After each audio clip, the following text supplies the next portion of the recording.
Stereochemistry একটা মলিকুলের 3 dimension structure নিয়ে আলাপ করে। এই স্ট্রাকচারে কাইরাল কার্বনটা বললাম, কোনটা কাইরাল কার্বন? স্যার এইখানে স্যার 5 নাম্বার কার্বনটা কাইরাল কার্বন। 2 নম্বর কার্বনটা কি কাইরাল কার্বন না? স্যার হ্যাঁ স্যার। তাহলে বললা কেন কাইরাল কার্বনটা? এখানে 5টা কাইরাল কার্বন আছে। এই যে এখানে 1 2 3 4 5, এই 5টা হলো কাইরাল কার্বন। তুমি বললে কাইরাল কার্বনটা। এখন অ্যানোমার্স, এপিমার্স, এনানসিওমার, ডাইস্টেমার্স, এরা হলো স্টেরিও আইসোমার্স। এখন তোমরা নিজেরা পড়ে নিবা আইসোমার, সেখানে স্টেরিও আইসোমার্স, স্ট্রাকচারাল আইসোমার্স। তোমরা আইসোমারের ডেফিনেশন তোমরা ভুল করে পড়ে আসছো। তোমরা পড়ে আসছো যে কেমিক্যাল ফর্মুলা সেম কিন্তু স্ট্রাকচার ফর্মুলা ডিফারেন্ট, তাদেরকে আইসোমার বলে। কিন্তু তোমরা এখানে দেখবা যে chemical formula same, structure formula same, তারপরে তার আইসোমার। কেন? তাদের যে অ্যাটমস গুলো আছে, কার্বনের যে কনফিগারেশন, অ্যাসিমেট্রিক কার্বন, তার যে কনফিগারেশন সেটি ডিফারেন্ট। তাহলে chemical formula same, structure formula same হওয়ার পরেও যে আইসোমার ডেভেলপ করে তার হলো স্ট্রাকচার স্টেরিও আইসোমার্স। দেখবা এখানে chemical formula same, structure formula same, এই কার্বনের সাথে এইচ এই কার্বনের সাথে এইচ সেম, এটা সেম। তারপরে একটা আরেকটার আইসোমার, একটা আরেকটার আইসোমার। কোন ধরনের আইসোমার? এরা স্টেরিও আইসোমার্স। স্টেরিও আইসোমারের মধ্যে কি এরা অ্যানোমার না ইপিমার না এনানসিওমার না ডাইস্টেমার? এখন দেখতে হবে যে অ্যানোমার কি। স্টেরিও আইসোমারের মধ্যে অ্যানোমার্স তাদেরকে বলবো যেখানে শুধুমাত্র অ্যানোমারিক কার্বনের কনফিগারেশনে পার্থক্য থাকবে। দেখে বোঝা যাচ্ছে, দেখো অ্যানোমার্স মানে অ্যানোমারিক কার্বনের কনফিগারেশনে পার্থক্য থাকবে, অন্য কোনো পার্থক্য থাকবে না। তাহলে দেখো তো কারা কারা এখানে অ্যানোমার হবে?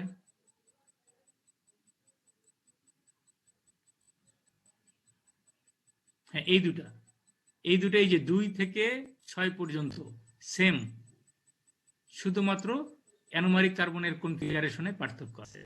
কাজে alpha D glucose, beta D glucose এরা হলো অ্যানোমার্স। তাহলে অ্যানোমার্স এর ডেফিনেশনটা কি হলো? যে অ্যানোমার্স এরা হলো স্টেরিও আইসোমার্স, যেখানে স্টেরিও আইসোমার্সদের মধ্যে শুধুমাত্র অ্যানোমারিক কার্বনের কনফিগারেশন, একটাই কার্বনের কনফিগারেশন, এবং সেটা হলো অ্যানোমারিক কার্বনের কনফিগারেশন, সেটা হলো অ্যানোমার্স। আর ইপিমার্স এটার সাথে মিল আছে। ইপিমার্স হলো এরাও স্টেরিও আইসোমার্স, এদের মধ্যে শুধুমাত্র একটি কার্বনের কনফিগারেশন পার্থক্য, তবে সেটি অ্যানোমারিক কার্বন না। এখানে মনে রাখবে ইপিমার অ্যানোমার দুটাই একটা কার্বনের কনফিগারেশন পার্থক্যে হয়, তবে অ্যানোমার্সটা হয় অ্যানোমারিক কার্বনের কনফিগারেশনে, আর ইপিমারটা হয় অ্যানোমারিক কার্বন ছাড়া অন্য যে কোনো একটি কার্বনের কনফিগারেশন। তাহলে দেখো তো কোনটা কোনটা এখানে ইপিমার হইতে পারে। ইপিমার এখানে দেখো তো বেটা এল গ্লুকোজ আর বেটা এল ম্যানুস। দেখো 1 নম্বরে কনফিগারেশন অ্যানোমারিক কার্বনের কনফিগারেশন সেম, 2 নম্বরে ডিফারেন্ট, 3 নম্বরে সেম, 4 সেম, 5 সেম, 6 সেম। দেখো এখানে 3 থেকে 6 সেম, 1 তাহলে 2 নম্বর কার্বন, এবং এটা একটা মাত্র কার্বন, শুধুমাত্র 2 নম্বর কার্বন, একটি মাত্র কার্বন। এই কার্বনের কনফিগারেশন পার্থক্য। কাজে বেটা এল গ্লুকোজ এবং বেটা এল ম্যানুস এরা হলো এপিমার। এনানসিওমার্স এর ডেফিনেশনই হলো যে মিরর ইমেজ স্টেরিও আইসোমার্স। এরা সবাই স্টেরিও আইসোমার্স। এই দুটো হলো অ্যানোমার্স, এই দুটো হলো ইপিমার্স, এই দুটো হলো মিরর ইমেজ স্টেরিও আইসোমার্স, যাদের টার্মিনোলজি হলো enantiomers. Mirror image stereo isomers. Diastereomers এটা হলো stereo isomers but not mirror image of each other. তার মানে এটা এটা এটা হলো মিরর ইমেজ আইসোমার্স, আর ডাইস্টেরিওমার সুবিধার জন্য মনে রাখবে, সুবিধার জন্য নট মিরর ইমেজ স্টেরিও আইসোমার্স। মানে দুইটা স্টেরিও আইসোমার্স কিন্তু একটা আরেকটার মিরর ইমেজ না। কে তোর এটা কি বলা আছে, নট মিরর ইমেজ। তার মানে এখানে তোমরা খুঁজে দেখছো যে এই দুইটা মিরর ইমেজ, এই দুই জোড়া, তাই না? হ্যাঁ, এই এক দুইটা জোড়া, বাদে সব। এই জোড়া, এই জোড়া ভেঙে যে কোনোটা লেখো সেই হলো ডাইস্টেরমার্স। যেমন আলফা ডি গ্লুকোজ, বেটা এল গ্লুকোজ, আলফা ডি গ্লুকোজ, বেটা এল ম্যানোজ, তারপরে বেটা ডি গ্লুকোজ, বেটা এল ম্যানোজ, বেটা এল গ্লুকোজ, বেটা এল ম্যানোজ। তারপরে কি এভাবে আর কি, জাস্ট এই পেয়ারটা ভেঙে দিতে হবে, ভেঙে দিয়ে যে স্টেট আইসোমার্স হবে তারা হলো ডাইস্টেরমার্স। ভেরি সিম্পল, সেটা খেয়াল করো। তাহলে আমরা যদি অ্যানোমার্স, ইপিমার্স, এনানসিমার্স, ডাইস্টেরমার্স আমরা যদি এভাবে মনে রাখার সুবিধার্থে বলি, অ্যানোমার্স এখানে মানে ডেফিনেশনটা নামের মধ্যেই ডেফিনেশনটা আছে। অ্যানোমার্স মানে অ্যানোমারিক কার্বন, অ্যানোমারিক কার্বনের কনফিগারেশনের পার্থক্যে যে অ্যানোমার্স, যে মানে স্টেরিওআইসোমার্স তার হলো অ্যানোমার্স, মানে একটাই কার্বন। আর ইপিমারে একটাই কার্বন কিন্তু অ্যানোমারিক কার্বন না, অন্য আরেকটা কার্বনের ইপিমার্স। এনানসিমার্স হল মিরর ইমেজ স্টেরিওআইসোমার্স, আর ডাইস্টেরমার্স নট মিরর ইমেজ। এভাবে মনে রাখবা। এখানে এই উদাহরণ দেওয়া আছে, আমরা পরীক্ষার সময় তোমরা বুঝতে পারছো কিনা এই উদাহরণগুলো চেঞ্জ করে দেই। এখানে স্ট্রাকচার এইরকম না দিয়ে হয়তো গ্লুকোজের ম্যানোজ দিলাম, সেক্ষেত্রে হয়তো গ্লুকোজের বা গ্লুজের দিয়ে করলাম, বা মানে অন্য যে সুগার গুলো আছে যে কোনো একটা দিয়ে করলাম, যাতে এটা তোমরা মুখস্থ না লিখতে পারো। বুঝতে পারছো? এটা চেঞ্জ করে দিলাম, এখানে বেটা দিছি, এটাই আলফা দিলাম, এটাতে বেটা দিলাম, মানে চেঞ্জ স্ট্রাকচার, যে তোমরা যেন এই স্ট্রাকচার দেখে লিখতে পারো। তো এখানে অনেক সময় প্রশ্ন আমরা করি এইভাবে যে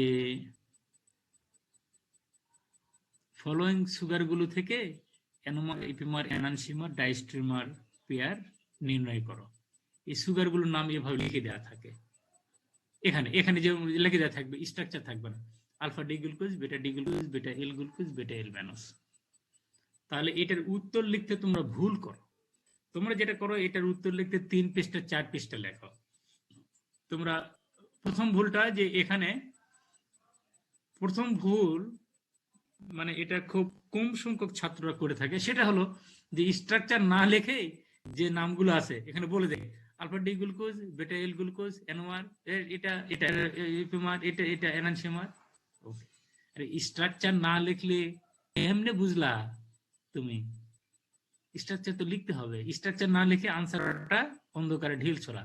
যেহেতু স্ট্রাকচার লিখনি, কাজে উত্তর করেছো, এটা তো মেলানো মুশকিল, কাজে এখানে 0। এটা গেল প্রথম ভুল। দ্বিতীয় ভুল একটা, যেগুলা গ্রস মিস্টেক সেগুলো বলছি। দ্বিতীয় ভুল, হ্যাঁ স্ট্রাকচার লেখছে কিন্তু আলফা ডি গ্লুকোজের স্ট্রাকচার এই যে বাম দিকে হাফ পেজ ধরে লিখছে, তারপরে বেটা ডি গ্লুকোজ বাম দিকে হাফ পেজ ধরে লিখছে, তারপরে এখানে কোনো জায়গায় লিখতেছে যে এটা আরেকটার এনোমার। আরে তুমি কনসিডার করলা কিভাবে? একটা আরেকটা যদি প্যারালাল না হয় তাহলে তুমি কেমনে জানলা যে এটার শুধুমাত্র এই কার্বনের, এটার মিরর ইমেজটা কিভাবে, এটার কিভাবে? আবার অনেকে করে কি, ওই স্ট্রাকচার লিখতে সবগুলো স্ট্রাকচার লিখছে, প্রথম পেজটা এইটা, নিচের দিকে এইটা, দ্বিতীয় পেজটা এইটা, দ্বিতীয় পেজটা নিচের দিকে এইটা, তারপরে তৃতীয় পেজটায় যায় লিখতেছে যে কোথাকার। তো কম্পেয়ার করলে কিভাবে? এই প্রশ্নের উত্তর 3 পৃষ্ঠা তো না, 4 পৃষ্ঠা তো প্রশ্নই উঠে না। এই প্রশ্নের উত্তর হলো হাফ পৃষ্ঠা। এই প্রশ্নের হাফ পৃষ্ঠা এইভাবে যে অর্ধেক পৃষ্ঠার কম জায়গা লাগবে। মাত্র এখানে কয়টা, 1 2 3 4 5 6, এটা 6টা কার্বন, 6টা কার্বনে তোমরা লিখতেছ সবগুলো একই পাশাপাশি প্যারালাল, যেরকম আছে এরকম প্যারালাল লিখলা। তারপর নিচে এখানে লিখে দিলা যে আলফা ডি গ্লুকোজ, বেটা ডি গ্লুকোজ, এনোমার, বেটা ডি গ্লুকোজ, বেটা এল গ্লুকোজ, এনানসিমার। জাস্ট এখানে অল্প কথা, শেষ, উত্তর এখানেই। তার মানে এটা তো তুমি মুখস্থ করে আসলে এটা তো পাচ্ছ না, পাচ্ছ তো আরেকটা, ওইটা তোমার স্ট্রাকচার লিখে তারপরে তোমাকে মিলাতে হবে। বুঝতে পারছো? এটা একটা প্রশ্ন থাকে। আরেকটা প্রশ্ন থাকে এইভাবে যে write down the structure of anomer, epimer, enantiomer and diastereomer of alpha D glucopyranose. বুঝতে পারছো? তাহলে প্রশ্নটা কি? Write down the structure and name of NMR, epimer, enantiomer and diastereomer of alpha D glucopyranose or beta L mannose, যে কোনো একটা থাক। তাহলে তুমি ওখানে স্ট্রাকচার লিখতেই বলছে, তাহলে যেটার লিখতে বলছে সেটারও লিখতে হবে, নাহলে যেটা লিখতেছ সেটার সঙ্গে কম্পেয়ার করবে কিভাবে? ক্লিয়ার? তাহলে ওখানে ওইভাবে লিখতে হবে। আবার এখানে আরো প্রশ্ন থাকে এইভাবে যে alpha D glucopyranose or beta D fructofuranose অথবা alpha D plus glucopyranose অথবা beta D minus fructofuranose, এই নামে যে নোটেশন রোটেশন না নোটেশন NOTATION নোটেশন ইউজ করা হয়েছে, সেগুলোর ব্যাখ্যা করো। বুঝতে পারছো? মানে নামটাতে বলা হচ্ছে এইরকম, যদি বলি এখানে টার্মিনোলজি এখানে ইউজ করা হয়েছে, এখানে আলফা একটা, আলফা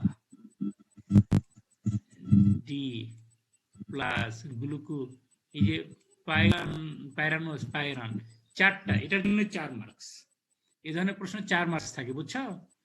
যে explain the notation used in the name alpha D plus glucopyranose. তাহলে তোমাকে কি করতে হবে? তোমাকে স্ট্রাকচার লিখতে হবে। স্ট্রাকচার না লিখে তুমি ব্যাখ্যা করতে পারবে না, তোমার এই স্ট্রাকচারটা লিখতে হবে। যে structure or structure formula of this is this, লেখার পরে বলতে হবে নোটেশন আলফা। যে এই সিস কেন হয়েছে, সিস কিভাবে, সিস ব্যাখ্যা অলরেডি করেছি। ডি কেন ডি বলতে হবে, প্লাস বলতে হবে যে এটা ডেক্সট্রো রোটাটরি এই কম্পাউন্ড। তারপরে পাইরানোজ, যেটা পাইরান রিং ফর্মে আছে, এটা 5 carbon 1 oxygen 6 member pyran ring ফর্মে আছে। এরকম জাস্ট যেটা বললাম অল্প কথায় 4 মার্কসের উত্তর। এখানে প্লাস মাইনাস অর ডিএল তোমরা এটা জানো, এটা তোমরা বললা এটা কনফিগারেশনের সাথে, আর এটা হলো অপটিক্সের সাথে। দুটো কিন্তু আলাদা জিনিস, দুটো কখনো এক না। এটা হলো ক্যাপিটাল ডি ক্যাপিটাল এল কনফিগারেশনের সাথে, আর ক্যাপিটাল ডি ক্যাপিটাল এল কনফিগারেশনের সাথে, আর সেটা হলো যে একটা মলিকুল যদি আলোর পথে রেখে দেওয়া যায়, সলিউশন ফর্মে আলোর পথে রেখে দেওয়া যায়, তাহলে তার ডিরেকশন সে চেঞ্জ করে দিলে, ডান দিকে করে দিলে ডি বা ডেক্সট্রোরোটারি, আর বাম দিকে রোটেট করে দিলে লেবোরোটারি বা মাইনাস। ওকে, এটি ছিল স্টিরিও কেমিস্ট্রির আলোচনা। একটা ডেক্সট্রোরোটারি এবং লেবোরোটারি দুইটাই যদি ইকুইমলিকুলার মিক্সচার হয়, ইকুইমলিকুলার, মনে করো যে কোনো সুগারের, সেটা ম্যানোজ হতে পারে, গ্লুকোজ হতে পারে, যেটাই না ম্যানোজ, মনে করো ম্যানোজের এই স্মল ডি নিলা 1000 মলিকুল, তাহলে স্মল এলও নিল 1000 মলিকুল, তাহলে দুইটা কি করবা? এরা তো অপটিক্যালি অ্যাক্টিভ কম্পাউন্ড, কিন্তু এটা ডেক্সট্রোরোটারি, এটা লেবোরোটারি, মলিকুল নাম্বার সমান, কাজে একটার optical activity will be cancelled by the other. জিনিসটা ক্লিয়ার? যে এখানে যতটা ডি মলিকুল আছে ডেক্সট্রোরোটারি, ততটাই লেবোরোটারি আছে। কাজে দেখা যাবে যে ইনঅ্যাক্টিভ কম্পাউন্ডের মতো আচরণ করছে, কিন্তু আসলে ইনঅ্যাক্টিভ না। Both these compounds are optically active, but the optical activity of one molecule or one type of molecules is cancelled by that of the other type. বুঝতে পারছো? জি স্যার। এবং এটা অনেক সময় বলা হয় যে ডিএল মিক্সচার এবং অপটিক্যালি ইনঅ্যাক্টিভ কম্পাউন্ডের মধ্যে পার্থক্য। অপটিক্যালি ইনঅ্যাক্টিভ কম্পাউন্ড মানে সেটা মানে কি, নট অ্যাসিমেট্রিক। একটা মলিকুল অপটিক্যালি অ্যাক্টিভ হবে, তার মানে মলিকুলটাকে কিন্তু অপটিক্যালি অ্যাক্টিভ হতে হবে। বুঝতে পারছো? কিন্তু একটা মলিকুল যদি নন অ্যাসিমেট্রিক হয়, তাহলে সেটা অপটিক্যালি অ্যাক্টিভ হবে না। কিন্তু এখানে এরা অপটিক্যালি অ্যাক্টিভ হবে না মানে এরা নন অ্যাসিমেট্রিক না, এরা দুইটারই mixture, both are optically active. কাজে অপটিক্যালি ইনঅ্যাক্টিভ কম্পাউন্ড আর ডিএল বা রেসিমিক মিক্সচার দুটার মধ্যে পার্থক্য আছে। দুইটার মধ্যে যে কোনো একটাকে যদি ব্যাকটেরিয়া দ্বারা যদি খাওয়াই দেই তাহলে আরেকটা অপটিক্যাল অ্যাক্টিভিটি ফিরে পাবে। এখানে আরো একটি টার্মিনোলজি থাকলে বেশি ভালো হইতো, সেটা হতো মেসো কম্পাউন্ড। বুঝতে পারছো? জি স্যার। তোমরা কিন্তু ইন্টারমিডিয়েটের পড়া এটা, এই যে classification isomer, structural isomer, stereo isomer, এগুলা তোমরা কোনো ভালো বই দেখে তোমরা পড়বা এটি, বুঝছো? ওকে, এটা এটা এটা কি স্টিরিও আইসোমার বুঝতেই পারতেছো? হ্যাঁ, যে same structure formula, same molecular formula কিন্তু ডিফার কনফিগারেশন, তখন স্টিরিও আইসোমার। এটা আমি তোমরা জানো, এটা geometric isomer, cis trans isomer, এটা এনানসিওমার, মিরর ইমেজ। এখানে আসো,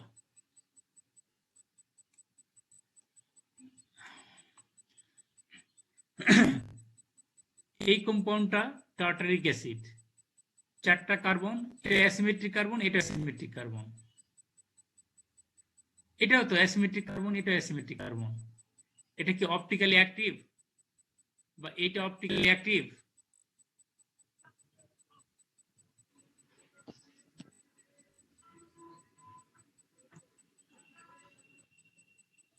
কোনটা কি অপটিক্যালি অ্যাক্টিভ কিনা বলো? এইটার কোনটাই অপটিক্যালি অ্যাক্টিভ না। এটা আরেকটা মিরর ইমেজ হলো অপটিক্যালি অ্যাক্টিভ না। কেন অপটিক্যালি অ্যাক্টিভ না? এইটা এটা সম্পূর্ণটা মিলে একটা কম্পাউন্ড মেসোটার্টারিক অ্যাসিড, এটাও তাই। কিন্তু দেখো এই কম্পাউন্ডের ভিতরে কি মনে হবে যদি একটা plane of symmetry, plane of symmetry, plane of সিমেট্রিটা কি সিমেট্রি, মানে এটাকে অর্ধেক, এটাও অর্ধেক, এটাও যে অর্ধেক, এটাও মনে হয় যে অর্ধেক। কি অর্ধেক? দেখে মনে হবে যে এইটারই মিরর ইমেজ হলো এইটা, কিন্তু আসলে তা না। মানে এমন সমানভাবে ভাব হয়ে গেছে, এই জন্য এটা সিমেট্রি বলছে, সিমেট্রিক্যাল।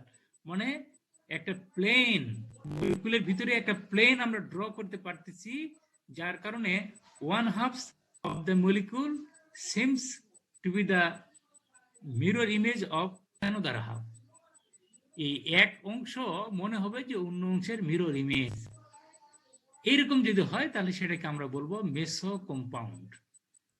বেস্ট এক্সাম্পল হলো মেসোটার্টারিক অ্যাসিড। তাহলে হবে কি দেখো, এইটা যদি যদি ধরে নাও যে এই অংশ, এটা একটা অর্ধেক অংশ, এটা আরেক অর্ধেক অংশ, এটা আলোকে যেহেতু অ্যাসিমেট্রিক কার্বন আছে, আলোকে এইদিকে সে রোটেট করবে, এইদিকে ডান দিকে, এদিকে ওয়েস আছে, এইদিকে রোটেট করবে। তাহলে এইটা কি করবে? এইটাও এইদিকে রোটেট করবে। তো এইটা এইদিকে রোটেট করতে চাইলে এটা এইদিকে রোটেট করবে, কিন্তু এটা ইকুয়াল হাফস, দুইটা হাফ তো ইকুয়ালস, কাজে একটা রোটেশন অন্য হাফসের রোটেশন দ্বারা ক্যান্সেলড হয়ে যাবে, কাজে আলোটা আর দিক পরিবর্তন করবে না। এই ধরনের যদি কোনো কম্পাউন্ড থাকে তাহলে সেটাকে বলবো মেসোটার্টারিক অ্যাসিড, না মেসো কম্পাউন্ড। তো এখানে এটা একটা এক্সাম্পল হলো মেসোটার্টারিক অ্যাসিড, এটা একটা এক্সাম্পল মেসো কম্পাউন্ড। বলো। আপনি লাস্টে বললেন যে একই দিকে ঘোরাতে চাইতেছে, ওইটাতে স্যার একটু বুঝি নাই, ওটা একটু আবার বলবেন? এই জিনিসটা দেখো, আমি বলছি যে যদি এইটা এইদিকে ঘোরাতে চাই, যদি এটা এদিকে ঘোরাতে চাই তাহলে এটা অবশ্যই উল্টা দিকে ঘোরাতে চাবে, তার মানে এটা তো ইমেজ। দেখো এইটা ধরে নিচ্ছি যে এটা এদিকে ঘোরাতে চাচ্ছে আলোটাকে, এই অংশটা এদিকে আলোটাকে ঘুরে দিবে ক্লকওয়াইজ, তাহলে এটা কি করবে?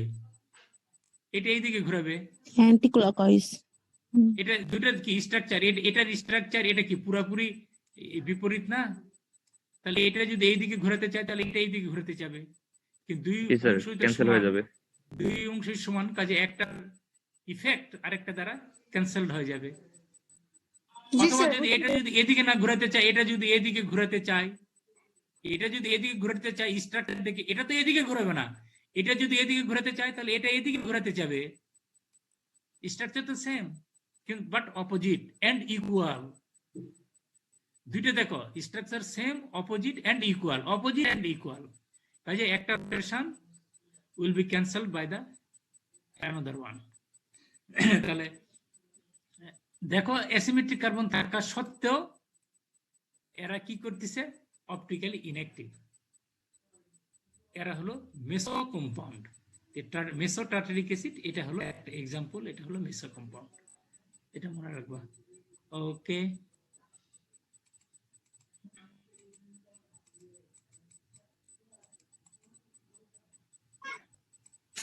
এখানে অনেক সময় প্রশ্ন করা হয় এপিমার, যেমন ডি ম্যানোজ ডি গ্লুকোজ, দেখো শুধুমাত্র 2 নম্বর কার্বনিক কনফিগারেশন পার্থক্য। আর যদি বলে ডি গ্লুকোজ আর ডি গ্যালাক্টোজ, শুধুমাত্র 4 নম্বর কার্বনিক কনফিগারেশন। তাহলে ডি ম্যানোজ ডি গ্লুকোজের epimer, D glucose D গ্যালাক্টোজের epimer. তাহলে বলো তো ডি ম্যানোজ কি ডি গ্যালাক্টোজের এপিমার? না স্যার। কেন নয়? যদি এই প্রশ্নে করা হয় এভাবে ডি ম্যানোজ ডি গ্লুকোজের epimer, D glucose D গ্যালাক্টোজের epimer, তাহলে কি ডি ম্যানোজ ডি গ্যালাক্টোজের এপিমার?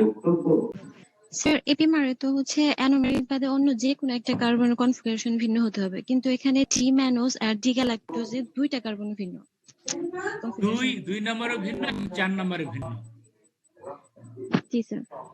ওকে, উষা বললা নাকি? হ্যাঁ sir. Usha, thank you so much. You have answered the question correctly. এটাই উত্তর। Thank you sir. অ্যানোমার্স যেটি বললাম, হ্যাঁ, তারপরে তো এটার প্রশ্ন আলাপ করেছি।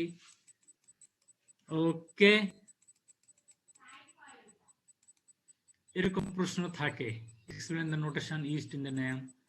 হ্যাঁ, এরকম প্রশ্ন দিয়ে আমরা অনেক সময় বলি যে কোনটা কার এপিমার, এটা কি এই দুটো কি এপিমার না অ্যানোমার না অ্যালডোস কিটোস, এরকম অনেক প্রশ্ন থাকে। তোমাদের যে এটা দিয়েছি রিঅ্যাকশনস অফ মনোস্যাকারাইড, এটা তোমাদের নিজ দায়িত্বে, এটা নোট আকারে আছে, মোটামুটি নোট আকারে আছে যে reaction with dilute alkali. Dilute অ্যালকালিতে থাকলে দেখবা যে গ্লুকোজ, ম্যানোজ এবং ফ্রুক্টোজ যেটি নাও, যদি গ্লুকোজ নাও তাহলে কিছুক্ষণ পর দেখবা ওই সলিউশনে, গ্লুকোজের সলিউশনে যদি 2-1 ড্রপ অ্যালকালি যোগ করো তাহলে কিছুক্ষণ পর দেখবা যে গ্লুকোজ সেখানে ম্যানোজ আছে, গ্লুকোজ আছে, ম্যানোজ আছে এবং ফ্রুক্টোজ আছে। আবার ফ্রুক্টোজ নিলে তাই হয়, আবার ম্যানোজ নিলেও তাই হয়। এই তিনটা ইকুইলিব্রিয়ামে থাকে ইনোডায়াল ফরমেশন, থ্রু ইনোডায়াল ফরমেশন এটা থাকে। তো এটাকে লুব্রি ব্রায়ান ভ্যান এক্সটাইন রিঅ্যারেঞ্জমেন্ট বলে এটাকে। এটা বই আছে, এটা তোমরা দেখে নিবা। যেখানে আলাপ করার যতটুকু সেখানে বলবো যে ইনিডায়ল, ইনিডায়ল এটা স্ট্রং রিডিউসিং এজেন্ট, মানে এরা দ্রুত ইলেকট্রন ডোনেট করতে পারে। ইনিডায়ল, ইন শব্দটা আসছে অ্যালকিন থেকে, অ্যালকেন, অ্যালকিন, অ্যালকাইন্স। অ্যালকিন মানে ডাবল বন্ডেড কার্বন, এই ডাবল বন্ডেড কার্বন, সেই জন্য অ্যালকিন কথাটা আসছে। ডাই মানে 2 আর অল মানে অ্যালকোহল থেকে আসছে। ডাবল বন্ডেড কার্বন, 2টা অ্যালকোহল, এই যে স্ট্রাকচার, এই স্ট্রাকচার থেকে আসছে ইনিডায়ল। ইনিডায়ল ফরমেশন যখন হয় তখন তারা স্ট্রং রিডিউসিং এজেন্ট। এটাই, এটা আরেকটি পয়েন্ট। তাহলে ডাইলুট অ্যালকালি সলিউশনে গ্লুকোজ, ফ্রুক্টোজ, ম্যানোজ তারা একটা ইকুইলিব্রিয়ামে থাকে থ্রু ইনিডায়ল ফরমেশন। ইনিডায়ল হলো স্ট্রং রিডিউসিং এজেন্ট। ইনিডায়ল কিভাবে বলে তার ব্যাখ্যা দিলাম। গ্লাইকোসাইড ফরমেশন, এখানে মনোস্যাকারাইড আছে, তারপরে মিথানল। এই মিথানল না থেকে অন্য কোনো সুগারও আসতে পারে। এরা গ্লাইকোসাইড তৈরি করে, গ্লাইকোসাইডের অনেক ইম্পর্টেন্ট আছে, এটা মেডিসিনাল ভ্যালু আছে, পরে নেব তোমরা, এটা ডিটেইলস পরে নেব। পারাইডেট অক্সিডেশন, পারাইডিক অ্যাসিড থেকে অক্সিডেশন করলে বোঝা যায় যে মনোস্যাকারাইডটা কি ফর্মে আছে। মনোস্যাকারাইডটা এটা এই পাইরানোজ ফর্মে না ফিউরানোজ ফর্মে আছে। এখানে 4 কার্বন, দেখো 4 কার্বন 1 অক্সিজেন। ফিউরানোজ ফর্মে আছে না পাইরানোজ ফর্মে আছে? যদি পাইরানোজ ফর্মে থাকে তাহলে পার আয়োডিক অ্যাসিড অক্সিডেশনে ফর্মিক অ্যাসিড হয়, ডাইঅ্যালডিহাইড হয় আর ফর্মিক অ্যাসিড হয়। আর যদি ফিউরান রিং ফর্মে থাকে তাহলে শুধুমাত্র ডাইঅ্যালডিহাইড হয়, কোনো ফর্মিক অ্যাসিড তৈরি হয় না। তাহলে ফর্মিক অ্যাসিড তৈরি হয় বা তৈরি হয় না দেখে বোঝা যায় যে মনোস্যাকারাইডটি পাইরান ফর্ম বা ফিউরান ফর্মে আছে। পাইরান ফর্মে থাকলে ফর্মিক অ্যাসিড উৎপন্ন হয়। ওসাজন ফরমেশন, ক্রিস্টালাইন কম্পাউন্ড, এটা গ্লুকোজ, ফ্রুক্টোজ, ম্যানোজ এরা একই ধরনের ওসাজন তৈরি করে। গ্লুকোজ ফ্রুক্টোজ ম্যানোজ একই ধরনের ওসাজন তৈরি করে। তার কারণ ওসাজন ফর্মেশনে ফিনাইল হাইড্রোজেনের সাথে যে রিঅ্যাকশন, সেই রিঅ্যাকশন গুলো কার্বন 1 এবং কার্বন 2 তে একটা জিনিস দিয়ে আইডেন্টিফাই করতে পারি না। বলো, তোমার কথা তো শোনা যায়নি, তোমার নেটওয়ার্ক ঠিক ছিল না। আমি বলে নেই। তারপরে কার্বন 1 এবং কার্বন 2 তে গ্লুকোজ ফ্রুক্টোজ ম্যানোজ এদের পার্থক্য থাকে কার্বন 1 এবং কার্বন 2 তে। কিন্তু ফিনাইল হাইড্রোজেনের সাথে যে রিঅ্যাকশন, সেই রিঅ্যাকশন কার্বন 1 এবং কার্বন 2 তে হয়ে যায়। হয়ে তাদের মধ্যে যে ডিসিমিলারিটি ছিল, সেই ডিসিমিলারিটিটা রিমুভড হয়ে যায়। আর 3 থেকে 6 পর্যন্ত কার্বন একই থাকে। সেই জন্য বলা হয় গ্লুকোজ ফ্রুক্টোজ এবং ম্যানোজ একই ধরনের ওসাজন তৈরি করে। রিঅ্যাকশন দেখে নিবা। রিডিউসিং সুগার যে প্রপার্টি, যে কিউপ্রিক আয়নকে সেটা কিউপ্রাস আয়নে পরিণত করে এবং ব্রিক রেড প্রিসিপিটেট ফেলায়। আর স্ট্রং মিনারেল অ্যাসিডের সাথে, স্ট্রং যেটা হট এন্ড কনসেন্ট্রেটেড, তাদের সাথে হেক্সোস করে হাইড্রোক্সিমিথাইল ফারফিউরাল আর পেন্টোস করে ফারফিউরাল, এবং এরাই মোলিস টেস্টের বেসিস তৈরি করে। তোমরা প্র্যাকটিক্যাল যেমন দেখবা মোলিস টেস্টের বেসিস তৈরি করে। মনোস্যাকারাইড রিঅ্যাকশন হলে অ্যানোমারিক কার্বন রিডিউসড হয় আর করেসপন্ডিং অ্যালকোহল তৈরি হয়। দেখবা যে গ্লুকোজ থেকে গ্যালাক্টোজ থেকে ডালসিটল, গ্লুকোজ থেকে সরবিটল হয়, ম্যানোজ থেকে ম্যানিটল হয়, আর ফ্রুক্টোজ থেকে সরবিটল এবং ম্যানিটলের মিক্সচার তৈরি হয়। কেন মিক্সচার তৈরি হয় তো রেডি করবা। যে গ্লুকোজ থেকে সরবিটল, ফ্রুক্টোজ থেকে ম্যানোজ থেকে ম্যানিটল, তাহলে ফ্রুক্টোজ থেকে কেন সরবিটল এবং ম্যানিটলের মিক্সচার তৈরি হয়? অন্য জায়গা থেকে একটা আসতেছে, গ্লুকোজ থেকে একটা, ম্যানোজ থেকে একটা, ফ্রুক্টোজ থেকে দুইটার মিক্সচার কেন তৈরি হয় তো রেডি করবা। অক্সিডেশন, ওটা রিডাকশন। অক্সিডেশন এটা উইক রিডিউসিং এজেন্ট না মডারেট না স্ট্রং, তার উপর ভিত্তি করে অক্সিডেশন 1 নম্বর কার্বনে হলে অ্যালডোনিক অ্যাসিড, 6 নম্বর কার্বনে হলে ইউরোনিক অ্যাসিড, আর 1 এবং 6 দুইটাতে হলে স্যাকারিক অ্যাসিড। 1 এবং 6 দুইটাতে হলে স্যাকারিক। 1 নম্বরে শুধু হলে অ্যালডোনিক অ্যাসিড, 6 নম্বরে শুধু হলে ইউরোনিক অ্যাসিড, আর 1 এবং 6 দুইটাতে হলে সেটা হলো স্যাকারিক অ্যাসিড। স্যাকারিক অ্যাসিডের ক্ষেত্রে যখন স্ট্রং রিডিউসিং এজেন্ট লাগে, আর এটা হলো অ্যালডোনিক অ্যাসিডের ক্ষেত্রে উইক রিডিউসিং এজেন্ট, আর এটা হলো মডারেট। তাহলে অক্সিডাইজিং এজেন্টের স্ট্রেংথের উপর ভিত্তি করে অ্যালডোনিক অ্যাসিড, ইউরোনিক অ্যাসিড এবং স্যাকারিক অ্যাসিড তৈরি হয়। ওকে, এটি ছিল আজকের আলোচনা। লাস্ট স্লাইডটা আরেকবার একটু বলেন, এটা বুঝতে পারিনি। হ্যাঁ, অন্য কেউ কোনো প্রশ্ন বলো। এটা অক্সিডেশন মানে অক্সিজেন যোগ হবে, এডিশন অফ অক্সিজেন। এটা হলো অক্সিডেশন রিডাকশন বিভিন্নভাবে ডিফাইন করা যায়। এডিশন অফ অক্সিজেন হলো অক্সিডেশন। 6 নম্বর কার্বনে যদি অক্সিজেন এডিশন হয় তাহলে অ্যালডোনিক অ্যাসিড হবে, সরি 1 নম্বর কার্বনে। 6 নম্বরে হলে সেটা হলো ইউরোনিক অ্যাসিড, আর 1 আর 6 বোথ কার্বনে অক্সিডেশন হলে সেটা হলো স্যাকারিক অ্যাসিড। তে যখন উইক রিডিউসিং এজেন্ট তখন 1 নম্বরে হয়, যখন strong reducing agent, weak oxidising agent আর স্ট্রং অক্সিডাইজিং এজেন্ট যখন হবে তখন 1, 2, 1, 6 দুটাই হয়, আর মডারেট হয়ে এটা হয়।